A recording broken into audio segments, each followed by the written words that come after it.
খুলল মেট্রো রেলের Uttara centre station. ৯টির মধ্যে চালু হলো 4টি।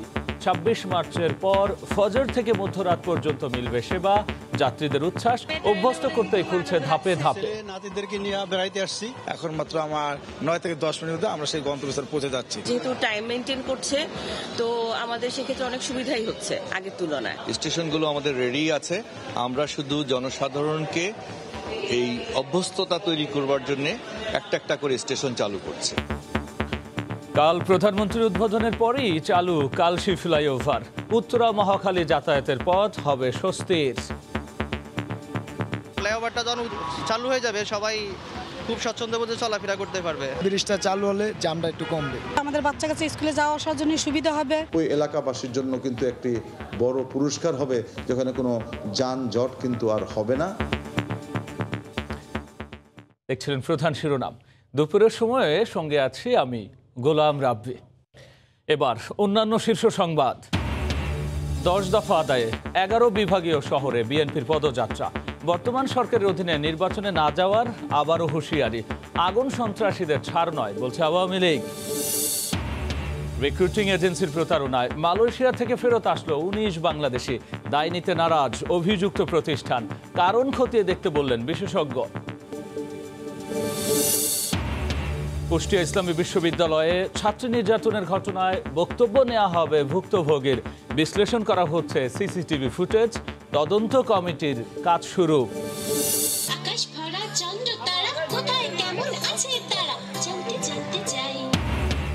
ছুটির দিনে বইয়ের রাজ্যে উল্লাস। শিশু প্রহরে সিসিমপুরে আনন্দের ঢেউ। বাবা মায়ের হাত ধরে স্টলে স্টলে ঘুরে লুফে নিচ্ছে রঙিন সব বই।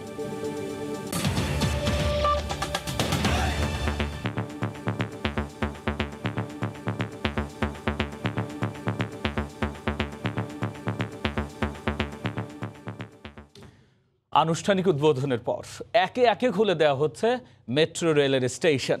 গত 25 জানুয়ারি পল্লবী স্টেশন উদ্বোধনের পর আজ খুলল উত্তরা সেন্টার স্টেশন।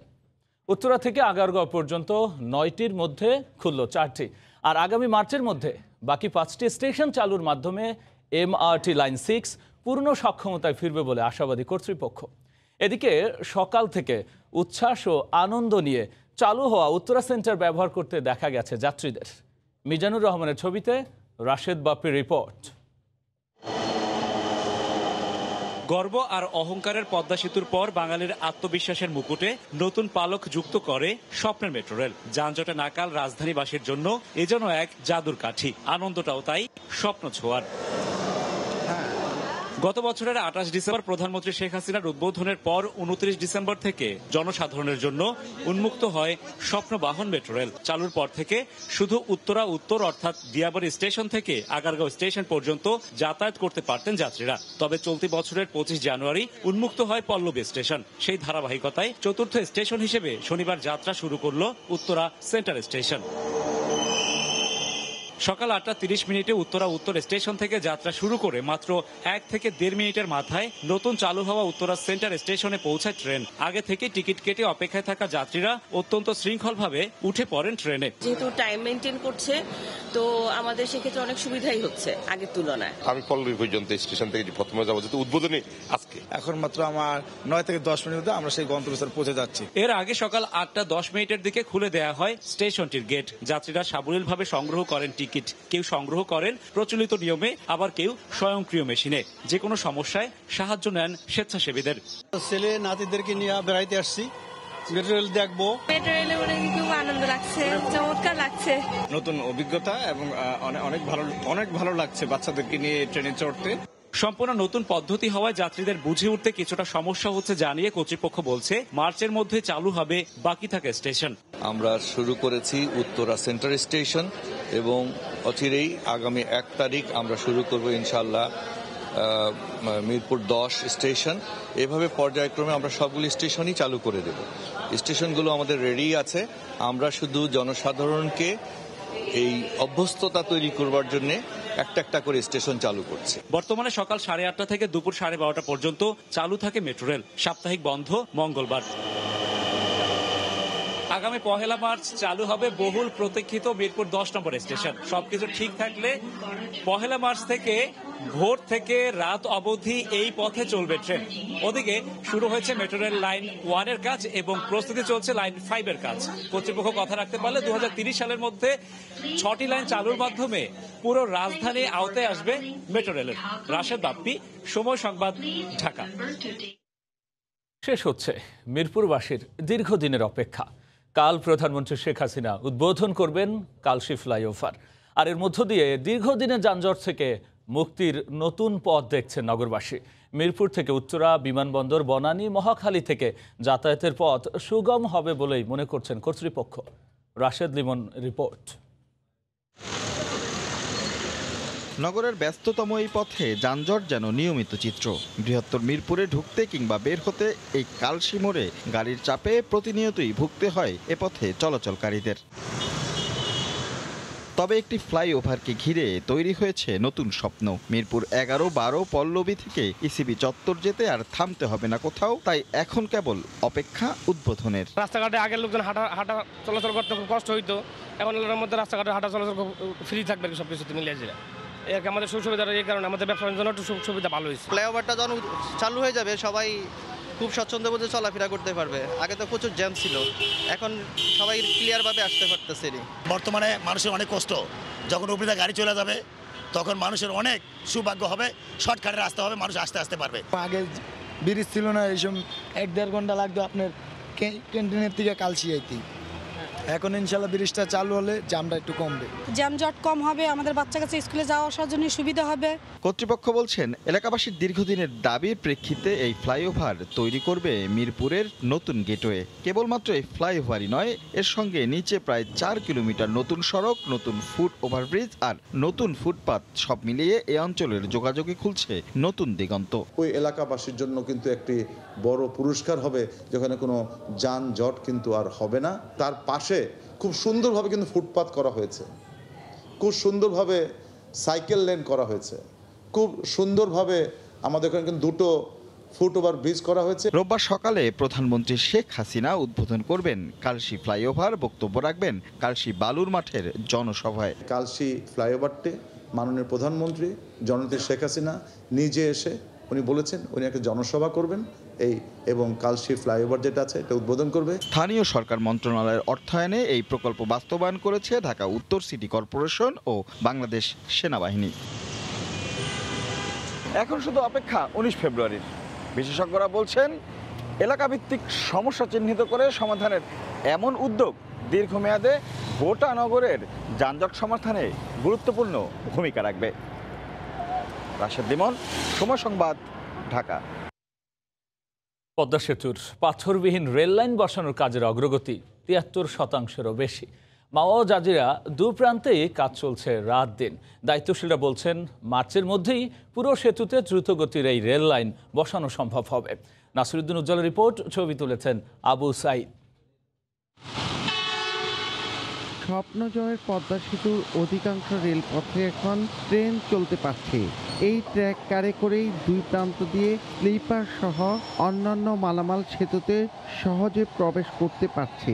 এতে পাথরবিহীন রেললাইন নির্মাণ কাজে পেয়েছে বিশেষ গতি।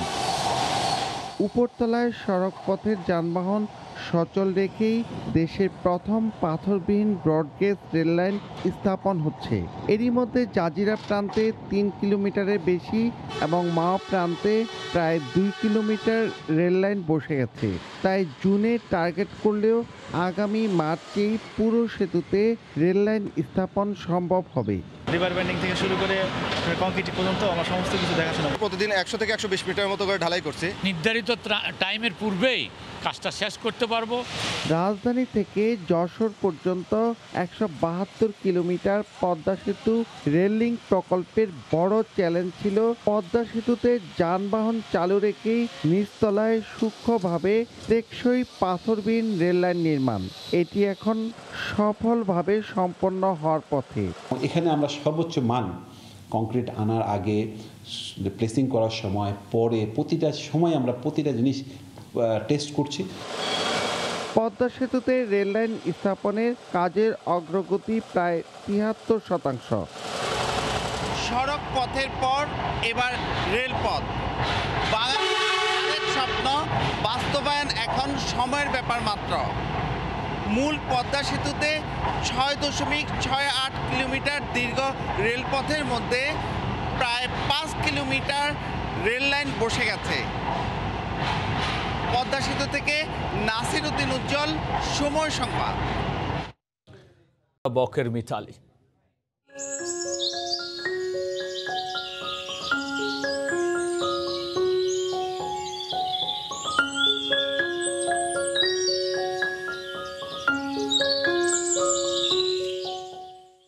ঝিনাইদহে বকের এ দল বেঁধে খাবার সংগ্রহ নিয়ে বিস্তারিত থাকছে সংবাদের শেষাংশে। তত্ত্বাবধায়ক সরকার ছাড়া নির্বাচনে অংশ নেবে না বিএনপি। বিভাগীয় পদযাত্রায় অংশ নিয়ে দাবি পুরো না হওয়া পর্যন্ত রাজপথে থাকার হুঁশিয়ারি দিয়ে একথা বলেছেন দলটির নেতারা। এদিকে 25 ফেব্রুয়ারি একই কর্মসূচি ঘোষণা করেছে 12 দলীয় জোট। 10 দফা দাবিতে ঢাকার বাইরে বিভাগীয় শহরগুলোতে পালিত হচ্ছে বিএনপির পদযাত্রা। বরিশালে নগরীর সদর রোডে সকালে মহানগর ও জেলা কার্যালয়ের সামনে জড়ো হন নেতাকর্মীরা। বেলা 12টার দিকে পদযাত্রাটি শহরের বিভিন্ন সড়ক প্রদক্ষিণ করে কার্যালয়ের সামনে এসে শেষ হয়। এ সময় বর্তমান সরকারের অধীনে বিএনপি কোনো নির্বাচনে যাবে না উল্লেখ করে 10 দফা দাবি আদায় না হওয়া পর্যন্ত রাজপথে থাকার প্রত্যয় জানান নেতাকর্মীরা। নিরপেক্ষ নির্দলীয় সরকারের অধীনে নির্বাচন, দ্রব্যমূল্য সবকিছু মিলে আমাদের 10 দফা দাবি। জনগণের সঙ্গে সম্পৃক্ত হয়ে আমরা এই সরকারের বিরুদ্ধে প্রতিবাদে যে ভাষা তুলে ধরেছি, সেই প্রতিবাদ দিয়ে আমরা ইনশাল্লাহ এই সরকারকে নামতে বাধ্য করব। একই দাবিতে রাজধানীর বিজয়নগরে পদযাত্রার আগে সমাবেশ কর্মসূচি পালন করে 12 দলীয় জোট। জোট নেতারা বলেন, সরকারের পদত্যাগ, নিরপেক্ষ নির্বাচন ও নিত্যপণ্যের দাম কমানো সহ 10 দফা দাবি আদায়ে এই পদযাত্রা কর্মসূচি। পরে পল্টন মোড় হয়ে বাইতুল মোকাররম ঘুরে বিজয়নগর গিয়ে শেষ হয় কর্মসূচি। সরকার তোমরা পার পাবে না, আগামী নির্বাচনকে তোমরা উতরিয়ে নিয়ে যেতে পারবে না। আগামী 25শে ফেব্রুয়ারি শনিবার আমরা সারা বাংলাদেশের প্রতিটি জেলা সদরে এই পদযাত্রার কর্মসূচি অক্ষুণ্ণ রাখব। আগামী দিনের কর্মসূচি আরও কঠোর করার হুঁশিয়ারি দেন জোটের নেতারা। ইমার আমিন, সময় সংবাদ, ঢাকা।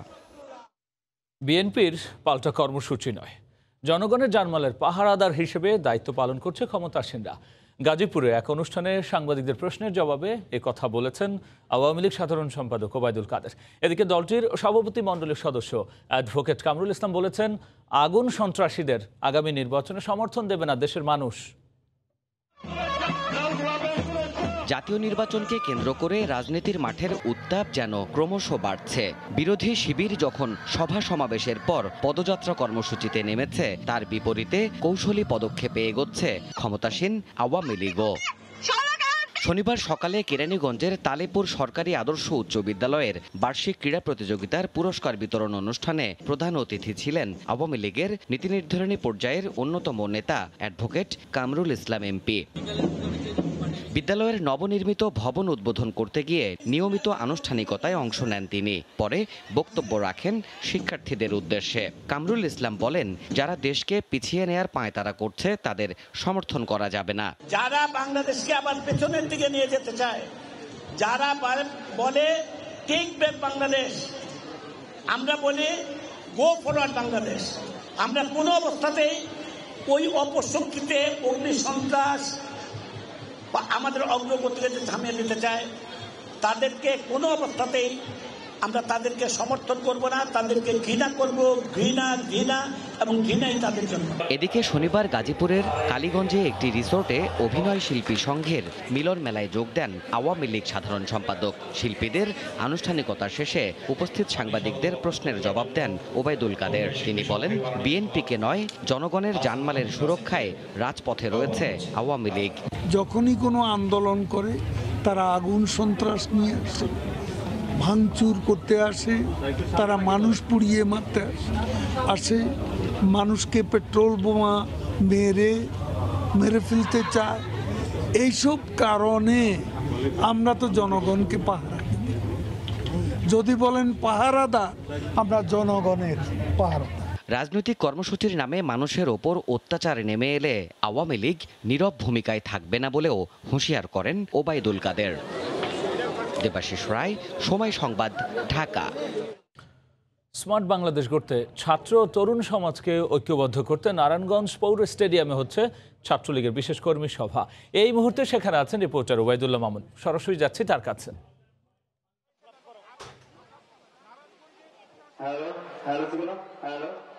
স্মার্ট বাংলাদেশ গড়ার লক্ষ্যে ছাত্র সমাজ ও তরুণ সমাজকে ঐক্যবদ্ধ করতে বাংলাদেশ ছাত্রলীগ নারায়ণগঞ্জ জেলা ও মহানগর শাখা আজকে বিশেষ কর্মী সভার আয়োজন করেছে। যে কর্মী সভাটি নারায়ণগঞ্জের পৌর স্টেডিয়ামে অনুষ্ঠিত হতে যাচ্ছে এবং ৩টার মধ্যেই এই আজকের বিশেষ কর্মী সভাটি অনুষ্ঠিত হবে, এমনটি ছাত্রলীগের পক্ষ থেকে আমাদেরকে জানানো হয়েছে।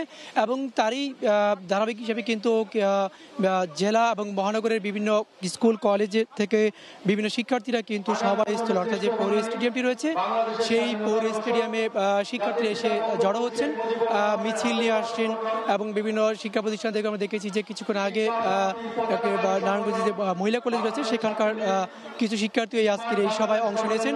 এবং যেমনটি জানতে পেরেছি যে এই আজকের সভায় বাংলাদেশ ছাত্রলীগের কেন্দ্রীয় সভাপতি সাদ্দাম হোসেন এবং সাধারণ সম্পাদক শেখ ওয়ালি আসিফ ইনান অংশ নেবেন এবং তারাই কিন্তু এই মূল অনুষ্ঠানটি আসলে পরিচালনা করবেন। যদিও আজকের এই অনুষ্ঠানে নারায়ণগঞ্জ 4 আসনের সংসদ সদস্য শামীম ওসমান থাকার কথা রয়েছে এবং তিনি দর্শক সারিতে থাকবেন এবং দর্শক সারিতে থেকেই তিনি ছাত্রলীগের নেতাদের বক্তব্য শুনবেন। এমনটি কিন্তু এখানে যে আওয়ামী লীগের নেতারা রয়েছেন তারা আমাদেরকে জানিয়েছেন যে শামীম ওসমান মঞ্চে উঠবেন না এবং বক্তৃতাও করবেন না। তিনি মূলত আজকে ছাত্রলীগের সাথেই বসে থাকবেন ছাত্রলীগের আসনে এবং ছাত্রলীগের যে কেন্দ্রীয় নেতারা রয়েছেন তারাই বক্তৃতা করবেন।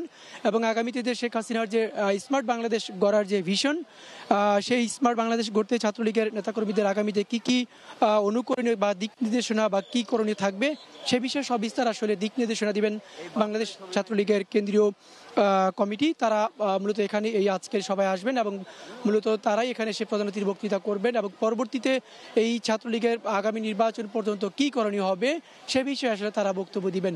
এবং এর পাশাপাশি কিন্তু নারায়ণগঞ্জে ছাত্রলীগের সাংগঠনিক কার্যক্রমকে গতিশীল করার লক্ষ্যেও কিন্তু আজকের এই কর্মী সভায় বিশেষ গুরুত্বপূর্ণ দিক নির্দেশনা থাকবে।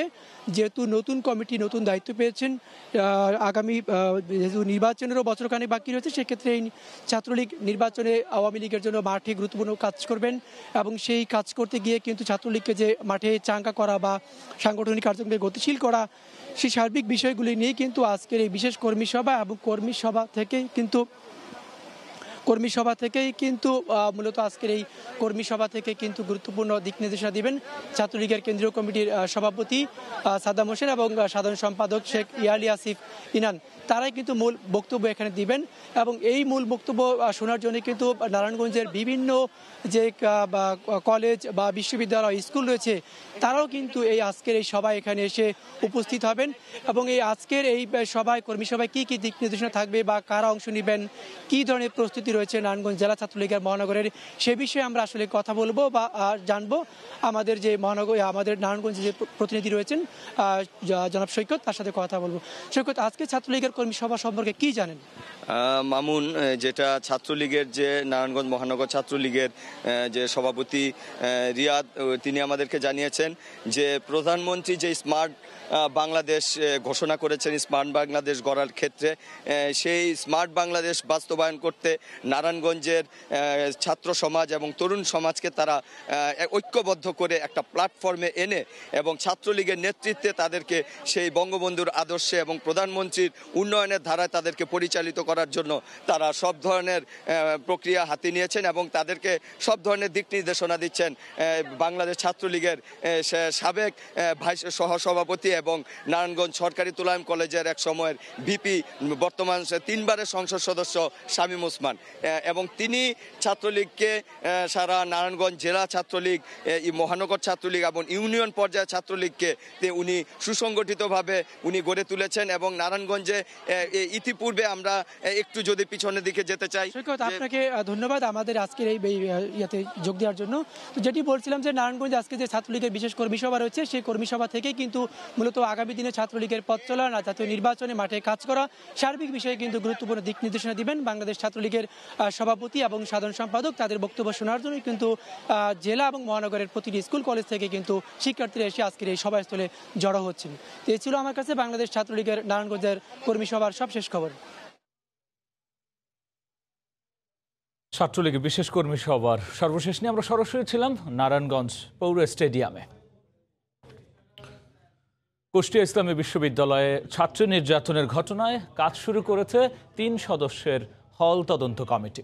সকালে শেখ হাসিনা হলের প্রভোস্ট অফিসে আসেন কমিটির প্রধান অধ্যাপক ডক্টর আহসানুল হক ও তার 2 সদস্য।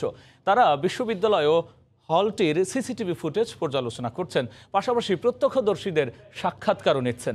এদিকে ভুক্তভোগী ছাত্রী আজ হলে উঠেছেন, তদন্ত কমিটি তার বক্তব্য নেবে। বিশ্ববিদ্যালয়ের প্রক্টর জানান, নির্যাতিত শিক্ষার্থীকে সব ধরনের নিরাপত্তা দেওয়া হচ্ছে। গত 12 ফেব্রুয়ারি রাতে প্রথম বর্ষের এক ছাত্রীকে হলের গণরুম থেকে ডেকে নিয়ে যায় বিশ্ববিদ্যালয় শাখা ছাত্রলীগের সহসভাপতি সঞ্জিদা চৌধুরী অন্তরা। 4.5 ঘন্টা তাকে আটকে রেখে মারধর করে সঞ্জিদার অনুসারীরা। আর এই ঘটনা তদন্তে হাইকোর্ট 3 সদস্যের কমিটি গঠনের নির্দেশ দিয়েছেন। এছাড়াও বিশ্ববিদ্যালয় প্রশাসন থেকেও গঠন করা হয়েছে আলাদা 5 সদস্যের তদন্ত কমিটি। কুষ্টিয়া ইসলামী বিশ্ববিদ্যালয়ে ছাত্রী নির্যাতনের ঘটনায় কাজ শুরু করেছে হল প্রশাসনের তদন্ত কমিটি। আর এই মুহূর্তে সেখানে আছেন সহকর্মী SM রাশেদ। সরাসরি যাচ্ছি তার কাছে। কুষ্টিয়া ইসলামী বিশ্ববিদ্যালয়ের শিক্ষার্থীকে নির্যাতনের ঘটনায় অভিযুক্ত 2 শিক্ষার্থী সানজিদা আক্তার অন্তরা এবং তাবাসসুমের বিরুদ্ধে যে অভিযোগটি করেছিল নির্যাতিত ছাত্রী, তাকে কিন্তু আজকে এখন থেকে সাক্ষাৎকার নেওয়া হচ্ছে তদন্ত কমিটি।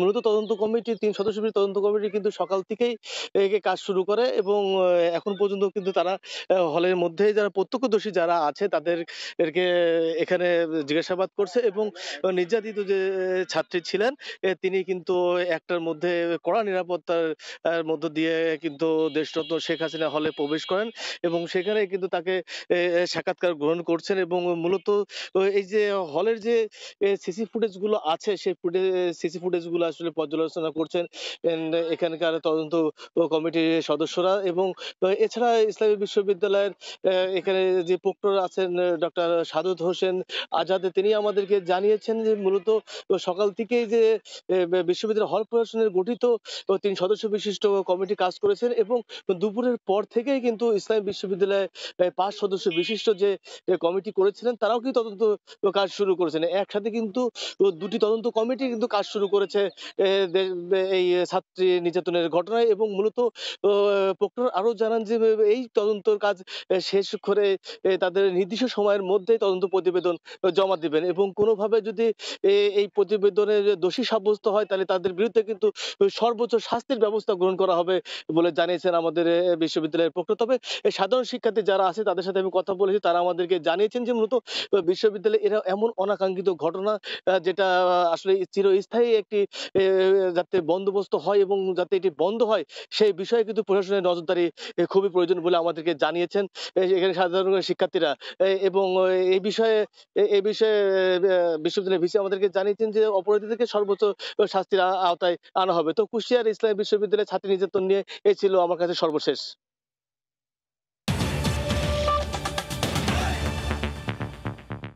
বুকভরা আশা নিয়ে মালয়েশিয়া গিয়ে বিমানবন্দর থেকেই একরাশ হতাশা নিয়ে ফিরতে হলো 19 বাংলাদেশিকে। তবে দায় নিতে নারাজ অভিযুক্ত ওই রিক্রুটিং এজেন্সি। তাদের আবারও পাঠানোর আশ্বাস দিয়েছে ওই প্রতিষ্ঠান। কারণ খতিয়ে দেখে ব্যবস্থা নেবার পরামর্শ দিয়েছেন অভিবাসন বিশেষজ্ঞরা।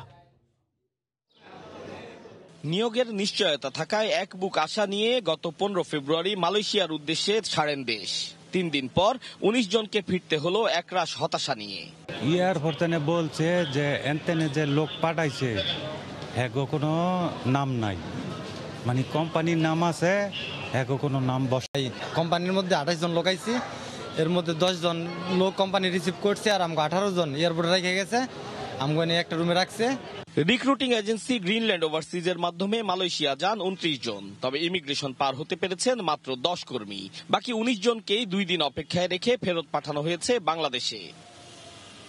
ফিরিয়ে দেওয়ার বিষয়ে জানতে চাইলে দায় সারা জবাব এজেন্সির পরিচালকের। তার দাবি, সার্ভার জটিলতার কারণে এই 19 জনের তথ্য পায়নি মালয়েশিয়ার ইমিগ্রেশন, পাঠানো হবে ফের। তাদের সার্ভার জটিলতার কারণে মালয়েশিয়ার লোক যাওয়ার পরে এখানে ওদের ইমিগ্রেশনে কোম্পানি থেকে অনেকগুলো পেপারস দিতে হয়, যেটা ক্লিয়ারেন্স পেপারস গুলা।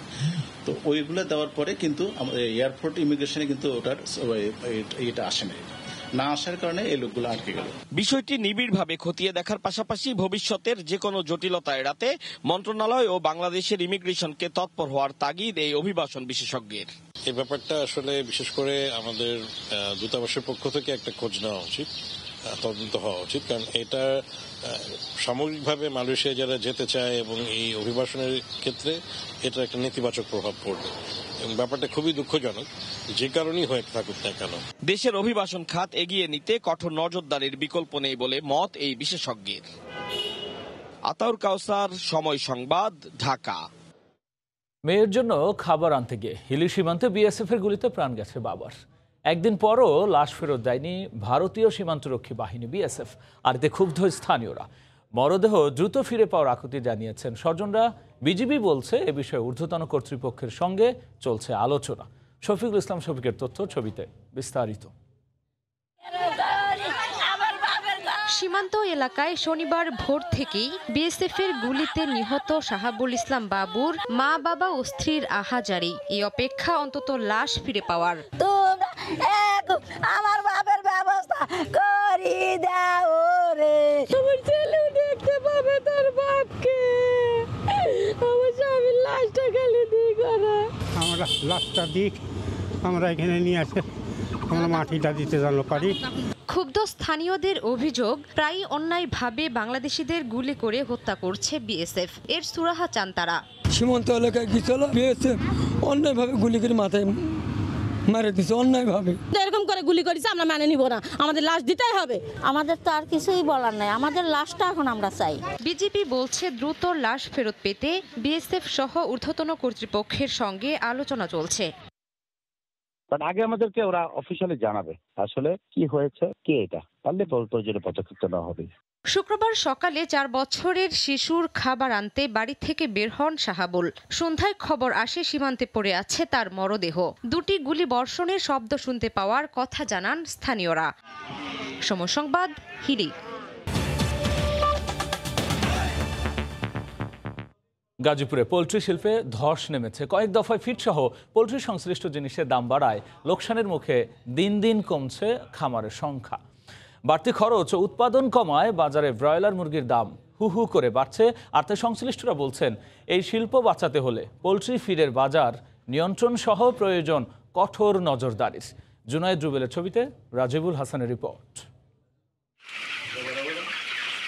গাজীপুর শহরের পাশের গ্রাম হাতিয়াবো। কয়েক মাস আগেও এই গ্রামে প্রায় 12,000 ব্রয়লার মুরগি পালন করত খামারিরা, কিন্তু দফায় দফায় পোলট্রি ফিডের দাম বৃদ্ধি পাওয়া সহ নানা কারণে এখন এখানে আছে মাত্র 1 থেকে 1,500 মুরগি। আমি পালতাম 1,000, স্বাস্থ্য ভাই 2,000 আর ছোটো ভাই 3,000। এই যে খাদ্যের দাম বেশি এলাকা আমরা মুরগি পালা বাদ দিয়েছি। 30-35 হাজার টাকা লস খাইছি, লসও খাইয়া গিয়া এদিকে আবার এই যে মুরগি আর তুলতে পারতাছি না। খামারিরা বলছেন বর্তমানে প্রতি কেজি মুরগি উৎপাদনে ব্যয় হচ্ছে 170 থেকে 180 টাকা। এর বেশি পাইকারি মূল্যেও বিক্রি করা যাচ্ছে না, যে কারণে লোকসান গুনতে হচ্ছে ব্রয়লার মাংস উৎপাদনকারী খামারিদের। তাদের দাবি পোলট্রি ফিডের দাম সহ বাজার নিয়ন্ত্রণের। আমরা যে উৎপাদন করতেছি যারা, এরা তো কিছুই পাইতেছে না। এই লাভ্যাংশ কোথায় যায় তা তো জানি না, যার জন্য এখন থেকে মুরগির ব্যবসা আর করবো না। এখন যদি কেউ সহযোগিতা না করে, এদিকে না লক্ষ্য করে, তাহলে তো আমরা জীবনে মারা যাব। পোলট্রি খামারিদের সংগঠন সূত্রে জানা গেছে এ জেলায় 70% খামার এরই মধ্যে বন্ধ হয়ে গেছে। রাজিবুল হাসান, সময় সংবাদ, গাজীপুর। ব্যাংক ঋণে সুদহার না বাড়িয়ে কর কাঠামো পরিবর্তন করলে মূল্যস্ফীতি নিয়ন্ত্রণে সহায়ক হবে বলে মন্তব্য করেছেন এফবিসিসির সভাপতি জসিমউদ্দিন। দুপুরে রাজধানীর একটি হোটেলে বাংলাদেশ বিজনেস সামিট উপলক্ষে সংবাদ সম্মেলনে তিনি একথা বলেন। সুদের হার বাড়লে উল্টো বিনিয়োগে নেতিবাচক প্রভাব পড়তে পারে বলে মনে করেন সভাপতি। তিনি বলেন, বাংলাদেশ এখন বিনিয়োগের জন্য পুরোপুরি প্রস্তুত। এফবিসিসিআই এর 50 বর্ষপূর্তি উপলক্ষে বঙ্গবন্ধু আন্তর্জাতিক সম্মেলন কেন্দ্রে 3 দিনের সামিটে বিনিয়োগকারীদের আহ্বান জানানো হবে। 11 মার্চ থেকে অনুষ্ঠিত সামিট প্রধানমন্ত্রীর উদ্বোধনের কথা রয়েছে। 8-9টা দেশের মিনিস্টাররা আসতেছেন, অলরেডি কনফার্ম করেছেন, এবং তাদের সাথে মিনিস্টারদের সাথে হাই পাওয়ার ডেলিগেশন আসতেছেন। কয়েকটা বড় বড় সংস্থা থেকে বলছে যে $1 ট্রিলিয়ন ইকোনমি আমরা 2040 সালে 50 সালে $3 ট্রিলিয়ন ইকোনমি হবে বাংলাদেশ। সো বাংলাদেশের উপরে ফোকাসটা কিন্তু অনেক। এইগুলি আমরা তুলে ধরতে চাই আমাদের ফরেন ইনভেস্টরদের কাছে। ছুটির দিনে বইয়ের রাজ্যে উল্লাসে মাতা শিশু কিশোররা। সকাল থেকেই জমজমাট এবারের বইমেলার 6ষ্ঠ শিশু প্রহর। এদিন শিশুদের উপস্থিতি ছিল চোখে পড়ার মতো। অভিভাবকরা বলছেন, এমন আয়োজনের মাধ্যমে শিশুরা পরিচিত হবে বাংলা ভাষা ও ইতিহাসের সঙ্গে।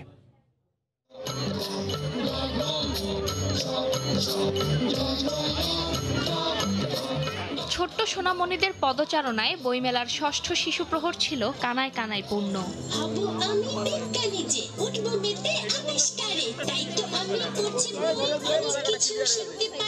নাচে গানে আনন্দে উৎসব মুখর এক আবহের সৃষ্টি হয় শিশু প্রহরে। বরাবরের মতোই মূল আকর্ষণ সিসিমপুর।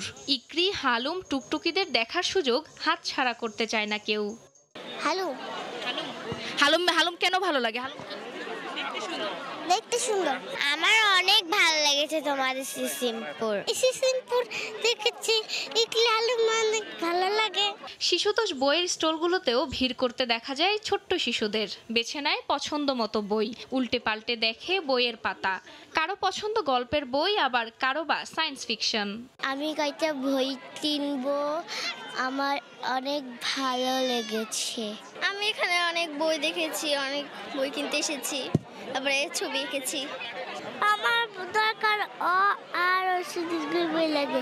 অভিভাবকরা বলছেন, শিশুদের 21-এর ইতিহাস ও বাংলা ভাষার গুরুত্ব বোঝাতে অতুলনীয় এই আয়োজন। এসেছি মূলত বাবুকে মাতৃভাষার সাথে পরিচয় করায় দিতে, ওর বইয়ের সাথে পরিচয় করায় দিতে। ছোট বাচ্চাদের বিকাশিত ঘরের ভিতর বসে থাকে, বই মেলা আসে, বই দেখা এবং বিভিন্ন কিছু দেখে তাদের বিকাশিত হওয়া। আমাদেরও মন চাই যে একটু নতুন কিছু দেখাই, কার্টুন টাইপের, এগুলো একটু খুশি হয়। এই জন্য বইমেলা নিয়ে আসছে, যেহেতু সিসিমপুর আছে। শিশু প্রহরের এই আয়োজনের মাধ্যমে বাংলা ভাষা, ইতিহাস ও বইয়ের প্রতি ভালোবাসা জন্মাবে এই প্রজন্মের, এমনটাই প্রত্যাশা আয়োজকদের। ফারজানা আক্তার, সময় সংবাদ, ঢাকা। আজ পবিত্র শবে মেরাজ। মহানবী হজরত মুহাম্মদ সাল্লাল্লাহু আলাইহি ওয়াসাল্লাম এই রাতে মহান আল্লাহর সাক্ষাৎ লাভ করেছিলেন। তার উম্মতের জন্য নিয়ে এসেছিলেন বরকতময় ফরজ ইবাদত নামাজ। ইসলামী চিন্তাবিদরা বলছেন, আল্লাহ এবং তার রাসূলের বিধান অনুযায়ী জীবন পরিচালনা করাই শবে মিরাজের অন্যতম শিক্ষা। তোহা খান তামিম জানাচ্ছেন বিস্তারিত।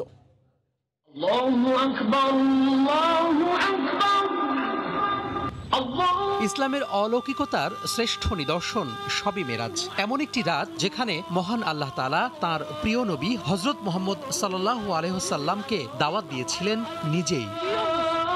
গ্রহণযোগ্য মত অনুযায়ী আরবি রজব মাসের 27 তারিখ রাতে মহানবী সাল্লাল্লাহু আলাইহি ওয়াসাল্লাম পবিত্র হারাম শরীফ থেকে প্রথমে বাইতুল মুকাদ্দাসে যান। সেখানে 2 রাকাত নামাজে সকল নবীর ইমামতি করেন। পরে হযরত জিবরাইল আলাইহিস সালাম তাকে বিশেষ বাহন বুরাকের মাধ্যমে ঊর্ধ্বাকাশে নিয়ে যান। সিদরাতুল মুনতাহা হয়ে আরশে আজিমে আল্লাহ তাআলার সাক্ষাৎ লাভ করেন, যা মেরাজের রাত নামে পরিচিত। এ রাতে মহানবী সাল্লাল্লাহু আলাইহি ওয়াসাল্লাম জান্নাত এবং জাহান্নাম স্বচক্ষে দেখেছেন। আল্লাহ তাআলা বলেছেন যে দোস্ত আমার জন্য আপনি কি নিয়ে আসলেন? তখন রাসূলুল্লাহ সাল্লাল্লাহু আলাইহি ওয়াসাল্লাম বলেছেন, আত্তাহিয়াতু লিল্লাহি ওয়াস সালাওয়াতু ওয়াত তাইয়্যিবাত, যে আমার উম্মতের জান মালের যত ইবাদত আছে সব আমি আপনার জন্য হাদিয়া হিসেবে নিয়ে আসছি। আল্লাহ তাআলা খুশি হয়ে গেছেন। কেউ যদি মানুষের পেছনে সমালোচনা করে বেড়ায়, অবদভ্যাস থাকে, তার শাস্তি কেমন হতে পারে, সেই শাস্তির মক শাস্তি নবী সাল্লাল্লাহু আলাইহি ওয়াসাল্লাম আল্লাহ তাআলা কিন্তু দেখিয়েছেন। মেরাজের রাতে মহানবীর মাধ্যমে বান্দাদের নামাজকে উপহার দেন মহান আল্লাহ তাআলা। ইসলামী চিন্তাবিদরা বলছেন, নামাজকে আঁকড়ে ধরাই হলো শবে মিরাজের অন্যতম শিক্ষা। যে আজকের রাত্রিতেও আমরা আমল করতে পারি, কালকেও করতে পারি, কিন্তু ধরা বাঁধা যে আজকেই করতে হবে, আজকের জন্যেই এই নফল, এই ধরনের কোনো বিষয় আমাদের যেন হওয়া উচিত নয়। নামাজের প্রতি আমাদের একদম পাবন্দী হয়, যেহেতু এই রাত্রিতে আল্লাহ তাআলা তার দোস্তকে এই নামাজের মতো একটা বড় ইবাদত উপহার হিসেবে দিয়েছেন। নামাজের বিধান আল্লাহ তাআলার কাছে এত গুরুত্বপূর্ণ যে সেটা তিনি তার কাছে ডেকে নিয়ে প্রেম নবী সাল্লাল্লাহু আলাইহি ওয়াসাল্লামকে সরাসরি সে নির্দেশ জারি করেছেন। এছাড়া শিরক না করা, আমানত রক্ষা করা, জেনা ব্যভিচার থেকে দূরে থাকাই শবে মিরাজের প্রকৃত তাৎপর্য বলে মনে করেন ইসলামী চিন্তাবিদরা। তোহা খান তামিম, সময় সংবাদ, ঢাকা। ভয়াবহ ভূমিকম্পে চরম মানবিক সংকটের মুখে এখন তুরস্ক। যতই সময় গড়াচ্ছে ততই বাড়ছে প্রয়োজনীয় খাবার, পানি আর ওষুধের চাহিদা। সংকট নিরসনে কাজ করে যাচ্ছেন হাজার হাজার স্বেচ্ছাসেবী। পাশাপাশি এগিয়ে এসেছে বিভিন্ন আন্তর্জাতিক সংস্থাও। বাংলাদেশ থেকেও যাচ্ছে বিপুল পরিমাণ সহায়তা।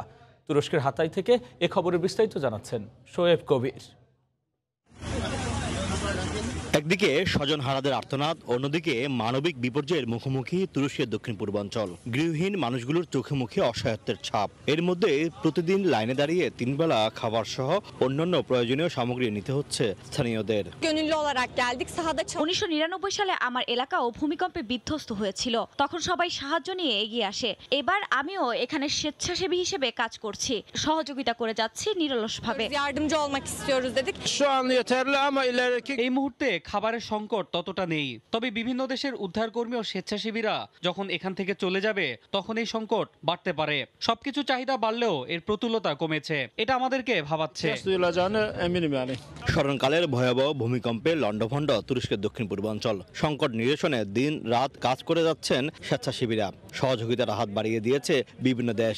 সহায়তা আসছে বিভিন্ন আন্তর্জাতিক সংস্থার কাছ থেকে। পিছিয়ে নেই বাংলাদেশও। এর মধ্যে সরকারিভাবে এসেছে 12,000 তাঁবু, কম্বল সহ আরো অনেক কিছু। এখানকার স্থানীয় যে সংস্থাগুলো আছে ওগুলোর সাথে পার্টনারশিপ হয়ে এই যে অবস্থা, যাদের সংকটাপন্ন আশ্রয়হীন মানুষদের জন্য আমরা ইতিমধ্যে আয়োজন করেছি মেহমানখানা। ভূমিকম্পে বিধ্বস্ত এলাকায় মাঠ পর্যায়ে কাজ করছে জাতিসংঘের প্রতিনিধি দল। ত্রাণ কার্যক্রম পরিচালনার পাশাপাশি প্রয়োজনীয় বিষয়গুলো খতিয়ে দেখছে তারা। এর মধ্যে সংস্থাটির পক্ষ থেকে এসেছে $2.5 কোটি মার্কিন ত্রাণ সহায়তার ঘোষণাও। ধ্বংসস্তূপে পরিণত হওয়া এলাকাগুলোতে এইভাবে সাহায্য দিয়ে যাচ্ছেন। তবে এলাকাবাসীরা মনে করছেন এই সাহায্য হয়তো সাময়িকভাবে তাদের সংকট মিটাবে, তবে ভবিষ্যতে এর চেয়ে ভয়ঙ্কর সংকটের মুখোমুখি হতে হবে তাদের। শোয়েব কবির, সময় সংবাদ, আদিয়ামান, তুরস্ক। বিনা চিকিৎসায় মানবেতর দিন পার করছেন বাংলাদেশের একমাত্র সাবজয়ী অধিনায়ক রজনীকান্ত বর্মন। হাসপাতালের খরচ মেটাতে বিক্রি করেছেন সব। এমন দুর্দশায় বাফুফে থেকে খোঁজ খবর না নেয়ার আক্ষেপও আছে রজনীর। এখন কেবল বাঁচার আকুতি দেশের অন্যতম সেরা সেন্টার ব্যাকের। মেহেদি নাইমের রিপোর্ট।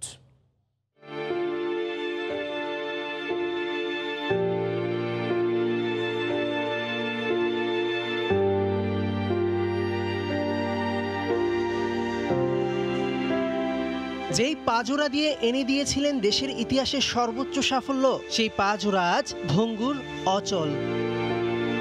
ভয়াবহ সড়ক দুর্ঘটনায় 2003 সালে বাংলাদেশের একমাত্র সাবজয়ী অধিনায়ক রজনীকান্ত বর্মনের প্রতিটি রাত এখন দুঃস্বপ্ন।